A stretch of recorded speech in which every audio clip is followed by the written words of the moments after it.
Hello, everyone, and welcome back to Leadership Jam Session.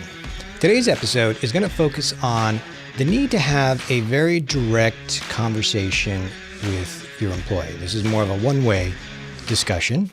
Some of us call this the come to Jesus meeting with your employee. And this is the scenario where you've had multiple coaching discussions with your employee and you haven't seen any progress made against whatever those expectations that you previously set with your employee. So what do you do next? And this is where it comes down to sometimes having to have this very direct conversation. So what does that look like? How do you even get there? And so I was having a recent discussion with two managers, and I threw this question out there to them. And let me give you some background on my guests. I'm going to tee up this conversation here in a moment so you can see this conversation. The first guest is Kevin Manning, who is a sales manager. A number of years of management experience. Kevin has also attended several of my leadership workshops. And the second guest is Steve Tucherone, who I've known for almost 20 years, has been in various different leadership roles as well. And just to give you some context, you're going to hear both of them make references to their employees. They're both sales managers. And so you'll hear them make references to sales reps or the reps that they've managed in some of the stories you're going to hear. So take a listen to the episode, and then I'm going to come back on the back end, and I will summarize some of the key takeaways for you. So take a listen. I think you'll enjoy the discussion.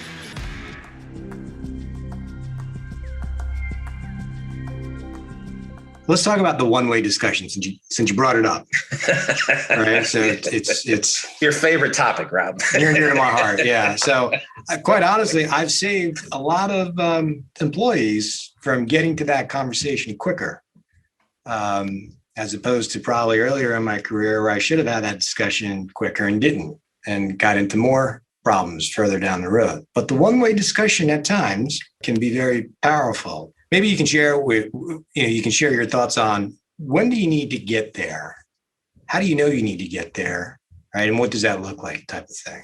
It's a slow process over, maybe in our industry, it could be a couple of field visits, right? 2, 3, 4 field visits. And here's my expectations. This is what I want to see you work on. If I'm not seeing improvement, all right, we're going to set a little bit of an improvement plan here.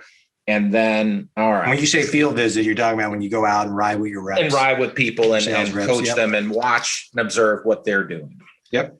And, it's a matter of, okay, I'm not seeing these skills. I'm not seeing an improvement, and I'm not seeing you wanting to improve these.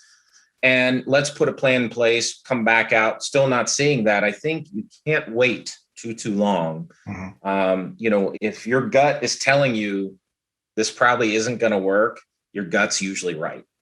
And I think to your point. But at this point, Kevin, this is more of like the two-way dialogue. It's just the coaching, what you're doing. It's getting down to, I'm not seeing these skill sets anymore, and I'm seeing behaviors that are leading to not good.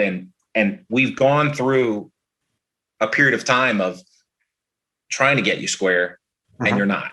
Right. And so this is what's going to happen. And I was going to say, as a newer leader, I would have waited longer than I would have now. I have a pretty good sense of, okay, they're making progress or they're not. And I got to have a conversation with say, this is going to be very directive for you. Mm-hmm. And this is how it's going to go. And they tend to wake up real quick, like, oh boy. Mm-hmm. It's funny how different that puts the conversation, and they pay attention real quick when you say that.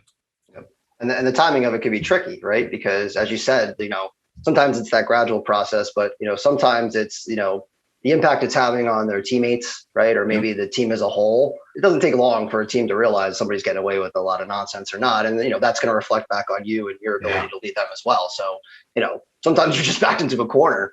That conversation is going to happen even sooner. I don't think there's been someone that I've had that conversation with, as much as they tried to pretend maybe that they were surprised that we were having this conversation. That was surprised that we were having this conversation. Right. If we're getting to that point, right, there's been numerous attempts, right? If the scenario allows for it. So it certainly isn't a surprise. Unless it's some egregious behavior, right? I was talking skill sets. Now, if it's a behavioral issue, that's an easy one, right? To handle if it's some sort of egregious thing. That's true, right? Sometimes the the event just causes you to have to get there much faster. But you're right. When you're talking about, some skills, or it is a gradual process, but it is amazing. And I've used this, I've gotten to that one-way discussion. And it's amazing how in several cases, once I started going down that path, all of a sudden it was like an awakening.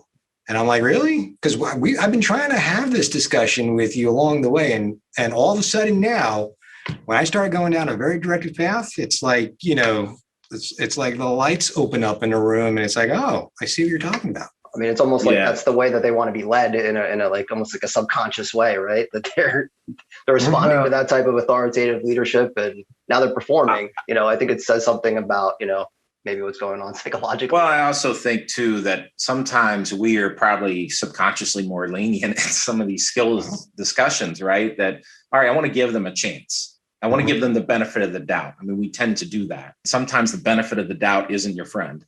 And by saying a one-way conversation, I don't even know if we defined it. I think is sitting them down and saying, look, I'm going to be very directive with you, and you're not going to have any say in this. This is how it's going to go.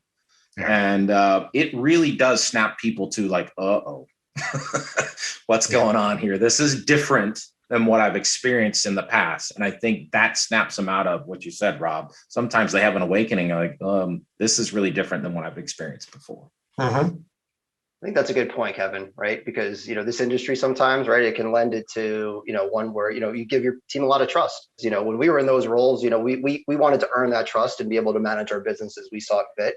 And so, I think kind of instinctively you go into it with that sort of mindset, like you want to give them that trust until they show you otherwise. But I think there's nothing that's been more disappointing to me to find out that trust is being violated, right? That the things that they're saying they're doing, when you peel back the curtain, none of those things have taken place, then it's really easy for me to get in that mindset of, having that one-way conversation. Right. Yeah. I say you do. This is how it's going to go. It is interesting though, for whatever reason, there are some people that almost like need that more of that direct type of approach for whatever reason. And I actually had a few employees like this. Now I think about it, where every now and then I would have to sit them down and kind of have a come to Jesus meeting with them. And then we were fine for several months later, and then they would kind of like fall off the wagon again. And it's amazing. I have a nickname for those kind of reps, Rob. I call them lava lamp reps. And a lava lamp is, you get to the bulb, you get heated up, they take off, they go to the top, and they cool down, they come back down. And guess what? You got to heat them up again. They're the lava lamp reps. And that's what I call them. But I think you also bring up a good point, though, that, maybe, subconsciously leading up to that, we might be maybe more lenient than we should be. There's probably more we could have done sooner. And which begs the question, how much of it do we own? And perhaps maybe we could have approached it better or differently. And maybe even some of the things you brought up earlier in the discussion, right? Setting the environment up, maybe asking, what's going on. Some of the things that maybe could have avoided some of that one-way discussion earlier on. Yeah, no, when I think of the, one particular scenario that comes to mind, when we did have the one-way conversation and, I finally started to get some truthful answers, there were just huge skill gaps. Someone that maybe wasn't as, didn't have as high aptitude for technology and data and analytics and, where to go for their reports and how to download it into Excel and all of that. And so the whole time, I'm just thinking that they're just not doing the analytical routines that I've asked them to do to look at their business. It really was that they didn't know how, right? And they had just kind of been faking it and, it just kind of caught up on them. And it wasn't until, we had this direct conversation where, okay, I have to be honest, like I've been trying to compensate for it and there's a problem here. That I took on me, right? For not being able to diagnose that sooner. And sometimes I think, I know with the kind of attitude of servant leadership, or I lead with my heart. That's what I say. And sometimes your heart just overtakes the logic, and that's just part of it. And you have to sometimes pull back and say, okay, you know what? Logically, this isn't working. And I now have to act, and I have to guard myself against giving too much leeway and being conscious of that, because I really do want to give the benefit of the doubt. Right. And for the most part, most everybody's doing the right stuff, and the benefit of the doubt's well earned and deserved. But when people are taking advantage of it, you don't want to believe that they're taking advantage of it. Right. Exactly. Right. And that's where you're like, I can't believe it. I'm so angry. I know sometimes you think about the opportunity this person has and you're like, why would you not take advantage of this? Right. You know how many people would switch places with you. Right. Mm-hmm. Or if you would just focus your energy on stop making excuses and actually do the job, we wouldn't even be having this discussion. Right. Right. Yeah. So true. So true.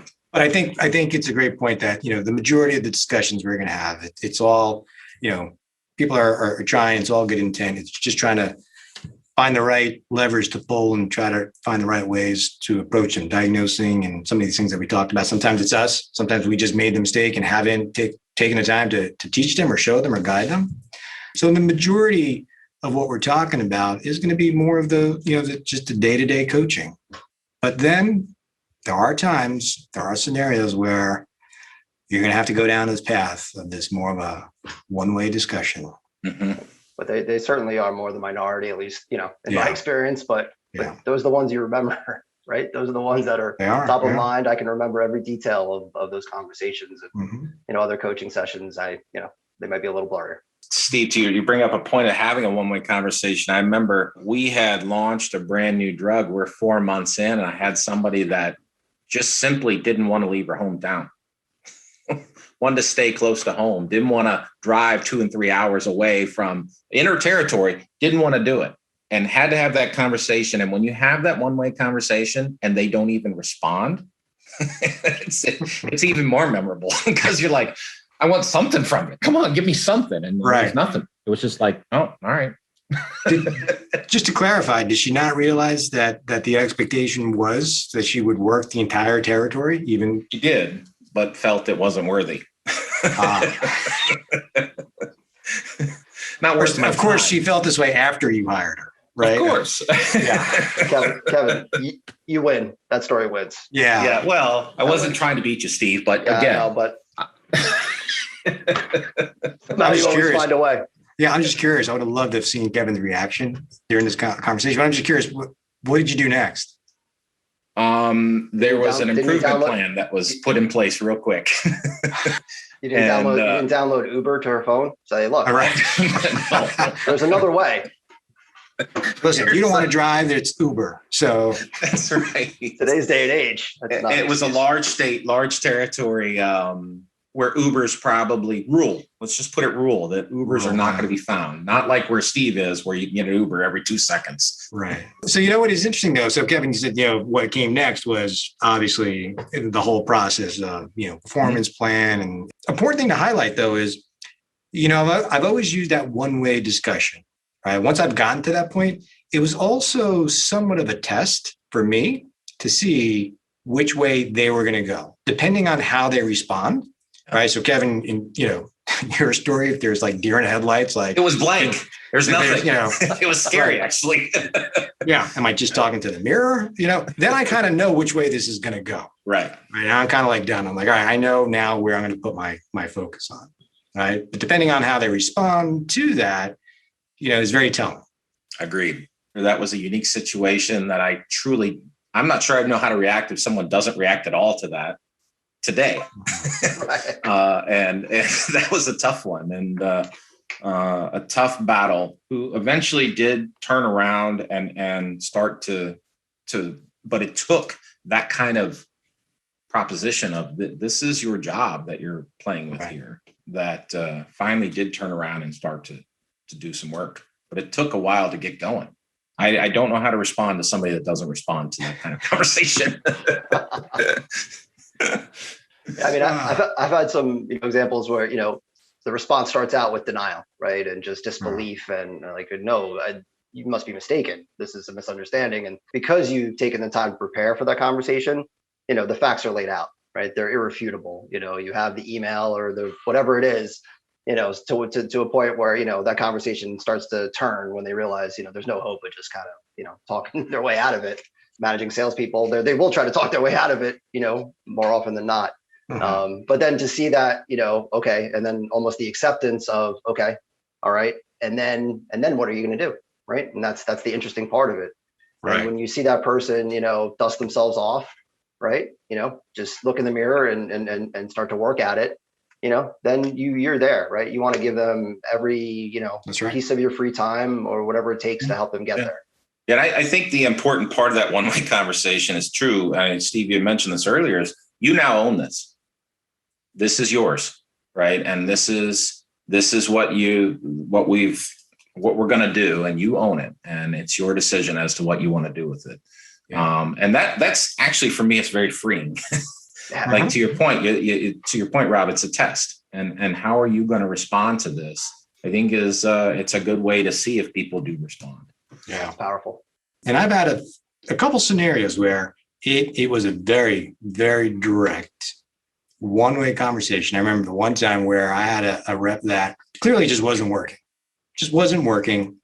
Other reps were starting to come and complain about it. Steve, to your point, right? So you're in a scenario where there's a level of expectation from everyone else that you're going to do something about it. I've had multiple discussions. So I met him one day at a Bob Evans to work with him, and we sat down. We had coffee, and I started going through this with him again and laying it out. And he started talking about and giving me some excuses. I said, "Oh, time out. Let me just clarify. This is really going to be more of a one-way discussion, and let me just lay this out for you." And I said, "You are dead center of my bullseye, dead center, and I no longer own this. We've had multiple discussions. I no longer own it. What happens next? And trust me, there is a next coming pretty soon. That you will own." And I got up and left. Wow. The dead center of my bullseye. That is dead center of my bullseye. That's pretty direct. What is Godfather type stuff there? Yeah, it's probably not an HR acceptable approach. Let me just throw that out there. Right. Again, this was like 20 years ago. I'm just trying to imagine some leader telling me that, right? Like you are this. I mean, just pale, right? I would have ghost. Right. Well, he resigned 2 weeks later.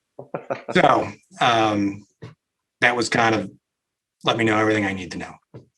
Yeah. Maybe life a little easier. Yeah. That's pretty direct, Rob.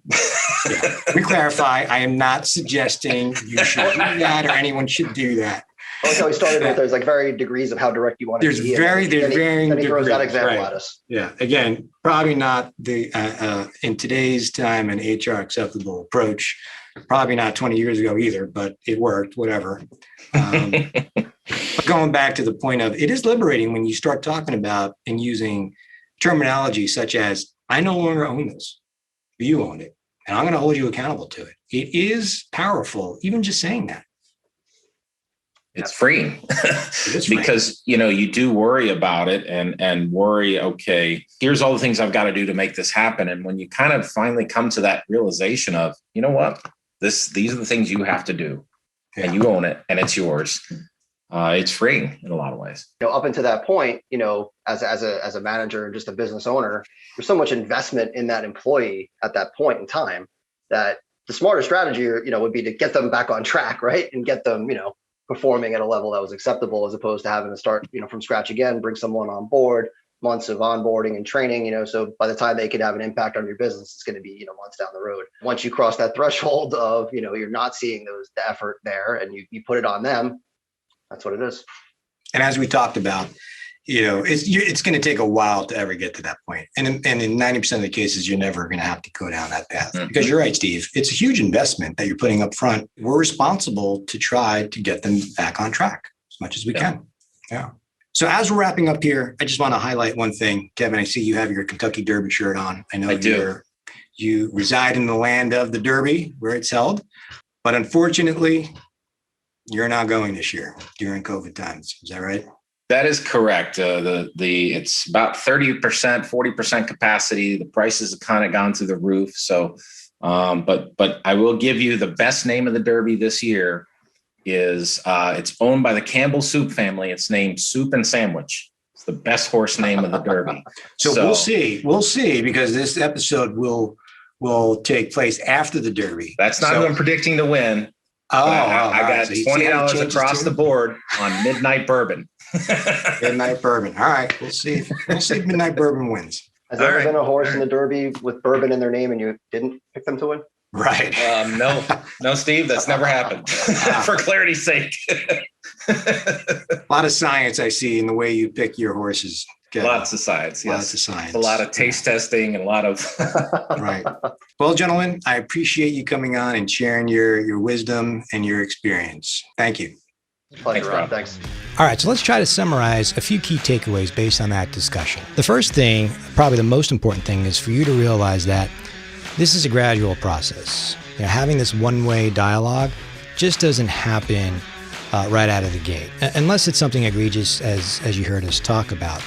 In 99% of the scenarios, you're having numerous conversations along the way before you even get to that point.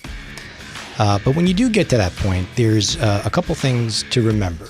Right? Steve talked about the importance of preparing for that discussion, making sure you have all the facts, which is also going to help you to determine and even ask the question of yourself, which is a very important one, and a question that's hard for some of us to ask. Did I do enough along the way? Or maybe there were some missteps. Did I provide the right and invest the right amount of time in teaching or coaching or even providing the right resources? So these are things that you really need to ask yourself to see, was there any missteps that you as a leader might have made along the way? Very important question to think through. The other thing we talked about too was that we do tend to delay having this discussion. There are probably times where we should have had that discussion sooner, and we just kept putting it off. So I think that's also something important to really just, when you're reflecting and you're in the moment or in the scenario, should you get there a little bit sooner? And as we talked about, there's various degrees of having that direct conversation. So there's probably more along the way. You can start making that transition and having a little bit more of a direct conversation to try to get the message across. But it is interesting when you actually finally get to the point where you have to have this very direct conversation. Usually there's three things that will happen, three options. There usually is some type of an awakening. You heard us talk about that. I love Kevin's example of how he talked about the lava lamp employee. Right? For whatever reason, there are some employees out there that do need a little bit of that direct push, and then they're fine. They kind of snap out of it, and you may have to then kind of go back to that discussion several months later. But for whatever reason, you do have some employees like that, and they go on to be tremendous. Right? They get that self-awareness. For whatever reason, they do kind of progress forward. The other option here is, and we didn't really talk about this, but an employee sometimes they'll just go out on medical leave. That is a very common scenario. They understand that you've kind of figured out their whole game, and they go out on medical leave. Eventually you get to a point where this gets to the third scenario, is you start to go down the path of putting them on a performance improvement plan, or whatever you call it. Whatever, at this point you're working with your manager and your HR business partner to map out a plan that your employee has to abide by in a certain period of time. It is unfortunate, but there are just scenarios where we no longer own it. And I think that's probably the final thought that I'll leave you with. Using powerful language is very important. And having some of these discussions by saying, we've had these discussions multiple times. I no longer own this. You own it. And that does send a very powerful message. And to some degree, as you heard Kevin and Steve talk about, it is somewhat liberating as well.